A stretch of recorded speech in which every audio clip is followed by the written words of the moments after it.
सगळ्यांना श्री स्वामी समर्थ आणि नूतन वर्षाभिनंदन। जुने सरले नवे उगवले, काळाच्या ओघात सर्व काही बदलले। प्रत्येक नव्या दिवसाची म्हणा किंवा मग नवीन वर्षाची सुरुवात ही आपल्या आद्य गुरूंच्या आशीर्वादाने होण्याव्यतिरिक्त आत्मिक समाधान ते कुठलं नाही।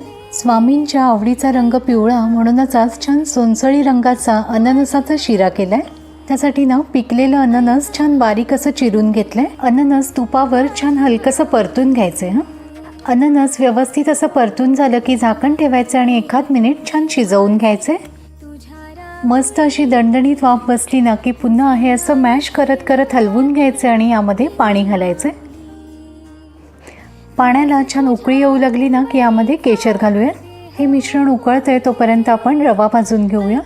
सुरुवातीला हे असे ड्रायफ्रूट्स हलकेसे परतून घ्यायचे। हे असे ड्रायफ्रूट्स तुपावर परतून घेतल्यामुळे ना छान खमंग लागतात। कढईमध्ये 2 पळ्या तूप घालायचे। तूप छान गरम झालं की मगच यामध्ये रवा घालायचा आहे। तुपावर रवा छान असा फुलून आला ना की आपला शिरा अगदी मऊसूत तयार तर होतो, पण तरीही मोकळा मोकळा होतो। अगदी मंद आचेवर लागेल तसं तूप घालायचं आणि हा रवा आपल्याला छान हलका बदामी रंगावर परतून घ्यायचा आहे। रवा छान असा खमंग भाजला गेला ना की मग यामध्ये हे अननस शिजवलेलं पाणी घालायचं आहे। हे पाणी उकळतं असणं हे खूप गरजेचं आहे, कारण त्यामुळेच आपला रवा छान असा फुलून येतो। सगळं व्यवस्थित असं हलवून घ्यायचं आणि फक्त अर्ध्या मिनिटांची वाफ काढून घ्यायची। मस्त अशी दणदणीत वाफ बसली ना की मगच यामध्ये साखर घालायची। अगदी 1-2 थेंब पायनॅपल इसेन्स घालते।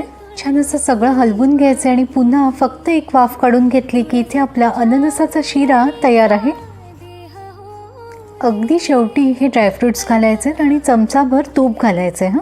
मस्त अशी सोनसळी रंगाची शिऱ्याची मूद आणि नैवेद्य असल्याने त्यावर तुळशीपत्र।